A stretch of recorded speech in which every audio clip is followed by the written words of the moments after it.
అమెరికాలోని వాషింగ్టన్లో భారీ కార్చిచ్చు చాలా వేగంగా స్ప్రెడ్ అవుతుంది. స్పోకేన్ నగరంలో మంటలు తీవ్రంగా వ్యాపిస్తూ అడవుల్ని మింగేస్తున్నాయి.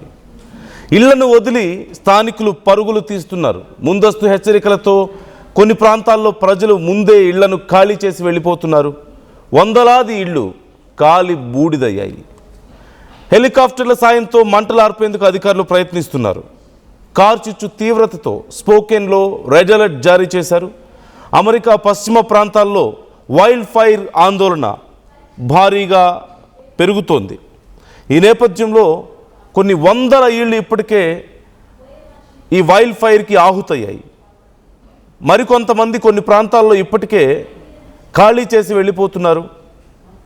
ప్రభుత్వం తీవ్రంగా శ్రమిస్తుంది ఈ వైల్డ్ ఫైర్ని కంట్రోల్ చేయడానికి. బట్ అక్కడ ఉన్నటువంటి హీట్ వేవ్స్, ఈదురు గాలులు, మరోవైపు వెదర్ చాలా డ్రైగా ఉండడంతో, హీట్ ఎక్కువగా ఉండడం, వెదర్ డ్రైగా ఉండడం, గ్రౌండ్ వాటర్ రిసోర్సెస్ తగ్గిపోవడం, అడవులన్నీ కూడా ఎండిపోయి ఉండడంతో పూర్తిగా ఈ వైల్డ్ ఫైర్ చాలా వేగంగా వ్యాపిస్తున్నట్లుగా తెలుస్తోంది.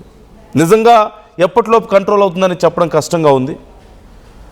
వాషింగ్టన్ రాష్ట్రం ప్రస్తుతం ఈ కార్చిచ్చుతో వణికిపోతుంది. రాష్ట్ర వ్యాప్తంగా 2.5 లక్షల ఎకరాలకు పైగా భూమి అగ్నికి ఆహుతైనట్లుగా తెలుస్తోంది. అలాగే ముఖ్యంగా స్పోకేన్ పరిసర ప్రాంతాల్లో మంటలు తీవ్రంగా వ్యాపించడంతో వేలాది మందిని అక్కడి నుంచి తరలించేశారు. ఇళ్ళు కాలిపోతున్నాయి. అలాగే విద్యుత్ సరఫరాను కూడా అక్కడ పూర్తిగా నిలిపివేశారు చుట్టుపక్కల ప్రాంతాల్లో. But what is the reason? European కంట్రీస్లో చాలా వరకు మనం చూస్తున్నాం.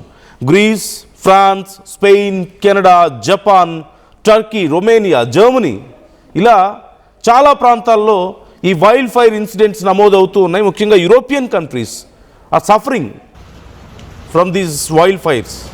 ఈసారి చాలా ఎక్కువగా ఉంది. ప్రతి సమ్మర్లోనూ మనం ఆల్మోస్ట్ చూస్తుంటాం ఈ wild fires impact. But this year it is huge. Almost most of the European countries are suffering from these wild fires. So ఎందుకని ఈసారి ఇంత ఎక్కువగా ఉంది అంటే, we all know El Nino condition ఇప్పటికే మనం చూస్తున్నాం ప్రపంచవ్యాప్తంగా చాలా దేశాల్లో. అయితే తీవ్రమైన కరువు, లేదంటే భారీగా వరదలు. ఇప్పుడు యూరోపియన్ కంట్రీస్ని వేడి గాలులు తలక్రిందులు చేస్తున్నాయనే చెప్పాలి. తగిన వర్షపాతం లేదు, టెంపరేచర్స్ బాగా పెరిగిపోయాయి. జనరల్గా సమ్మర్ టైంలోనే వాళ్ళ దగ్గర ఉండేటువంటి temperatures around 22 to 24 degrees approximately. It may very little bit, depends on places. But summer టైంలో వాళ్ళకు ఉండే టెంపరేచర్ 22 degrees or 24 degrees. దానికే వాళ్ళు అల్లాడిపోతుంటారు. బట్ ఇప్పుడున్న పరిస్థితుల్లో చాలా ప్రాంతాల్లో 35, 40, 42 degrees కూడా నమోదు అవుతుంది. సో ఆల్మోస్ట్ 100% డబుల్ అయింది ఇక్కడ టెంపరేచర్. దానివల్ల మనం ఇప్పటికే చూసాం చాలా ప్రాంతాల్లో రోడ్స్ మెల్ట్ అయిపోతున్నాయి అండ్ టైర్స్ మెల్ట్ అయిపోతున్నాయి. ఎలక్ట్రానిక్ వెహికల్స్ పూర్తిగా పని చేయలేని పరిస్థితి కనిపిస్తుంది. ఇళ్లలో ఉండలేకపోతున్నారు. Because they built their homes to survive in cold weather. చలికాలంలో బ్రతకడానికి, చలిని తట్టుకొని నిలబడడానికి తగ్గట్లుగా కట్టారు. హీట్ లోపల నుంచి బయటికి వెళ్లకుండా. సో ఇలాంటి పరిస్థితుల్లో అక్కడ హీట్ వేవ్స్ మొదలైతే లోపల ఉన్న వేడి 10 ఇంతలు అవుతుంది. అది హ్యాండిల్ చేయలేక చాలామంది ప్రాణాలు కోల్పోతున్నారు. ఎంతోమంది వడదెబ్బ తగిలి హాస్పిటల్స్ పాలవుతున్నారు. మనం చూసాం రోడ్ల మీద నీళ్ల చల్లడం లాంటి ప్రోగ్రామ్స్ కూడా అక్కడ చూసాం గవర్నమెంట్స్. సో ఇలాంటి పరిస్థితుల్లో గ్రౌండ్ వాటర్ పర్సంటేజ్ భారీగా పడిపోయింది. ఆ రోడ్లన్నీ పెళుసుగా మారిపోయాయి. వెదర్ అంతా డ్రైగా అయిపోయింది. అండ్ చెట్లు, ఆ ఎడారులంతా, మొత్తం అడవులంతా కూడా పూర్తిగా ఎండిపోయాయి. యాజ్ వి నో, ఆ ఎండిపోయిన అడవుల్లో ఒక చిన్న అగ్గిపుల్ల, ఒక చిన్న నిప్పు రవ్వ చాలు మొత్తం కొన్ని లక్షల కిలోమీటర్ల ఈ అడవిని కాల్చేయడానికి. ఇప్పుడు అదే జరుగుతోంది ఎగ్జాక్ట్గా. యూ కెన్ సీ చాలా ర్యాపిడ్గా విస్తరిస్తూ వస్తుంది. సుమారుగా 2.5 లక్షల ఎకరాలకు పైగా భూమి ఈ వైల్డ్ ఫైర్ అగ్నికి ఆహుతైంది. కొన్ని లక్షల కిలోమీటర్లు ఉండేటువంటి అడవులన్నీ కూడా అగ్నికి ఆహుతైపోయి దానివల్ల మరింత హీట్ జనరేట్ అయ్యి మరింత పొల్యూషన్ అయ్యి మరింత నష్టం జరుగుతుంది ఆ ప్రాంతాలకి. ఎన్నడూ లేనంత విపత్కర పరిస్థితుల్లో యూరోపియన్ కంట్రీస్ని మనం చూస్తున్నాం. ఎస్పెషల్లీ ఇప్పుడు వాషింగ్టన్లో మనం చూస్తున్నాం. ఈ స్పోకెన్ పరిసర ప్రాంతాల్లో మంటలు చాలా తీవ్రంగా ఉన్నట్లుగా తెలుస్తోంది. Government is trying their best to control, but ఎప్పుడు అదుపులోకి వస్తుంది అనేది చెప్పడం కష్టంగా ఉంది. And lack of maintenance is also one of the reason అంటూ చెప్తున్నారు. అడవులని మెయింటైన్ చేయకపోవడం ఒక పెద్ద రీజన్ అని కూడా చెప్తున్నారు. ఇప్పటికే వాషింగ్టన్ గవర్నర్ రాష్ట్ర వ్యాప్తంగా అక్కడ అత్యవసర పరిస్థితిని, ఎమర్జెన్సీ సిచ్యువేషన్ ప్రకటించారు. సెప్టెంబర్ చివరి వరకు బహిరంగ ప్రదేశాల్లో మంటలు వెలిగించడం నిషేధించారు. వేలాది మంది అగ్నిమాపక సిబ్బంది, నేషనల్ గార్డ్, ఇతర రాష్ట్రాల నుంచి వచ్చిన బృందాలు సహాయక చర్యల్లో పాల్గొంటున్నారు. And as we already discussed, వేల మంది ప్రజలు తమ ఇళ్లని ఖాళీ చేసి దూర ప్రాంతాలకు వెళ్ళిపోతున్నారు. దట్టమైన పొగ కారణంగా ఎయిర్ క్వాలిటీ ప్రమాదకర స్థాయికి పడిపోతున్నట్లుగా తెలుస్తుంది. చాలా రోడ్స్ మూసివేశారు, రహదారులు మూసివేశారు, అండ్ పవర్ సప్లై కట్ చేశారు పూర్తిగా. అండ్ ట్రాన్స్పోర్టేషన్కి అంతరాయం కలుగుతుంది. చాలా ప్రాంతాల్లో ఇప్పుడు ఓ పక్క దట్టమైన పొగ వ్యాపించి గాలి పీల్చుకోలేకపోతున్నారు. వాటర్ రిసోర్సెస్ తగ్గిపోయాయి, ట్రాన్స్పోర్టేషన్ ఫెసిలిటీస్ తగ్గిపోయాయి ఈ కారు చిచ్చుల వల్ల. అండ్ వాళ్ళు బయట పడలేక, బయటికి వెళ్ళలేక, అక్కడ ఉండలేక నానా అవస్థలు పడుతున్నట్లుగా తెలుస్తోంది. ప్రభుత్వం వచ్చి తమని ఆదుకుంటే బాగుండు అని ఎదురు చూస్తున్నారు. చాలా వరకు ప్రభుత్వం ఇప్పటికే తరలించింది, దూర ప్రాంతాలకు తరలించినప్పటికీ కూడా ఇంకా అనేక మంది ఆ ప్రాంతాల్లో చిక్కుకుపోయిన వాళ్ళు ఉన్నారు. సో ఇది కేవలం అమెరికాకే పరిమితం అవ్వలేదు. ఇప్పటికే హెలికాప్టర్స్తో కూడా మంటలు ఆర్పడం మనం చూస్తున్నాం. అయినా సరే పూర్తి స్థాయిలో కంట్రోల్ చేయలేకపోతున్నారు. ఇది కేవలం అమెరికాకే పరిమితం అయిందా అంటే లేదు. గ్రీస్లో మనం చూసాం రీసెంట్గా, అథెన్స్కు దగ్గరలో అటవీ ప్రాంతంలో భారీ కార్చిచ్చులు మనం చూసాం. వేలాది మంది నిరాశ్రయులయ్యారు, ఎంతోమంది ప్రాణాలు కోల్పోయారు. అండ్ ఫ్రాన్స్లో చూసాం, సౌత్ ఫ్రాన్స్ వేర్ ప్రాంతంలో మంటలు అదుపులోకి వచ్చి మళ్ళీ చెలరేగాయంటూ తెలుస్తుంది. సుమారుగా 2500 మందిని వేరే ప్రాంతాలకు తరలించారు. జూలై చివరిలో ఫ్రాన్స్ చరిత్రలోనే అత్యంత తీవ్రమైన అటవీ అగ్ని ప్రమాదాల్లో ఒకటి నమోదైందంటూ, లక్షలాది ఎకరాల భూమి అగ్నికి ఆహుతైందంటూ మనం చూసాం. అండ్ స్పెయిన్లో చూసాం బిఫోర్ దట్, లియోన్, జమోరా ప్రాంతాల్లో కార్చిచ్చులు. అయితే అలాగే కెనడాలో మనం చూసాం, వందల సంఖ్యలో అటవీ మంటలు, కార్చిచ్చులు అక్కడ సంభవించాయి.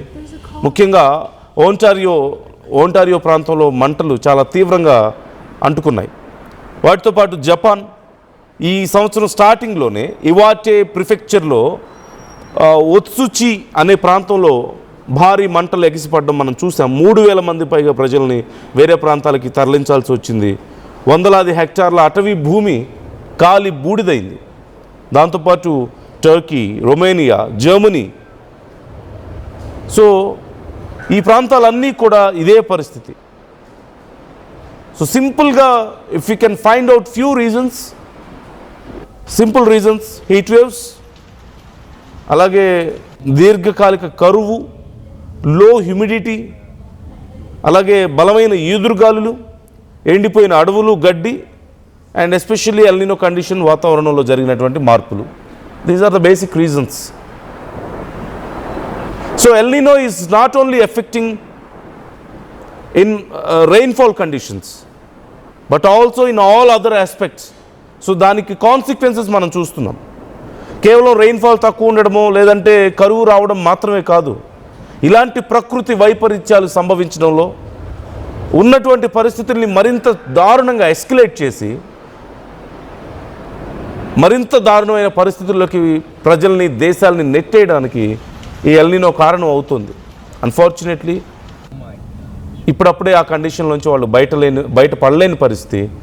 అండ్ భారతదేశం అదృష్టవశాత్తు ఈసారి ఎల్నినో కండిషన్ నుంచి చాలా రాష్ట్రాలు తప్పించుకున్నట్లుగా కనపడుతుంది. But there is some effect in some states, but పూర్తి స్థాయిలో ఆ ఎఫెక్ట్ కనిపించడం లేదు భారతదేశం మీద. వీఆర్ లక్కీ ఒక రకంగా ఇలాంటి ఒక సిచ్యువేషన్లో ఉండడానికి. ఇంకా ఎన్ని రాష్ట్రాల్లో ఎలాంటి మంటలు వ్యాపిస్తాయో, ఎన్ని దేశాల్లో ఇలాంటి కార్చిచ్చులు వ్యాపిస్తాయో తెలీదు. బట్ ప్రపంచ అటవీ సంపదలో చాలా వరకు చాలా తీవ్రమైనటువంటి నష్టం ఇప్పుడు మనం చూస్తున్నాం. ఇన్ని దేశాల్లో జరుగుతున్నటువంటి నష్టం, Turkey, Romania, Germany, Japan, Canada, Spain, France, Greece, US, ఇన్ని దేశాల్లో కలిపి at least 0.05 to 0.5% of total environment మీద దీని ఎఫెక్ట్ ఉంటుంది అని చెప్తున్నారు.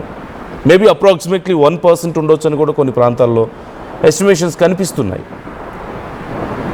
ప్రపంచంలో ఉన్నటువంటి అటవీ సంపదలో అప్రాక్సిమేట్లీ 0.03% to 0.05% అని అఫీషియల్ కౌంట్ చెప్తున్నప్పటికీ అన్అఫీషియల్గా 0.5 వరకు కూడా దీని ఇంపాక్ట్ ఉండొచ్చు అని చెప్తూ వాతావరణం మీద దీని ప్రభావం మరింత తీవ్రంగా ఉందని చెప్తున్నారు.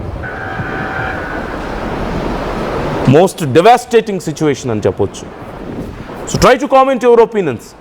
ఈ వరుస కార్చిచ్చులు, గతంలోనేమో వరుసగా వరదలు చూసాం మనం, తర్వాత భూకంపాలు చూసాము, తర్వాత ఇప్పుడేమో కార్చిచ్చులు చూస్తున్నాం.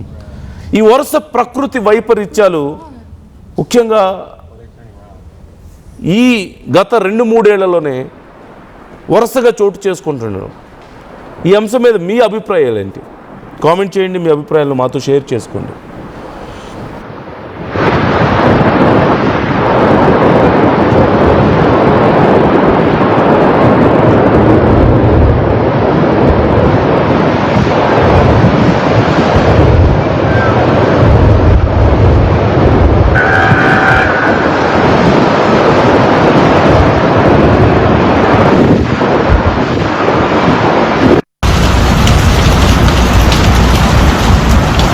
My gosh, bro.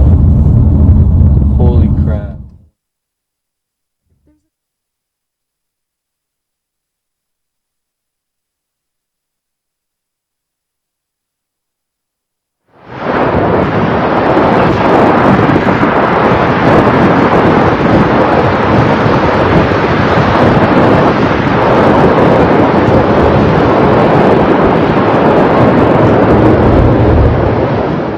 జలుబు తలనొప్పి ఒళ్ళు నొప్పుల నుంచి ఉపశమనం శాస్త్రీ బామ్. జలుబు తలనొప్పి ఒళ్ళు నొప్పుల నుండి ఉపశమనం శాస్త్రీ బామ్ ఇప్పుడు 5 రూపాయల ప్యాక్ లో కూడా.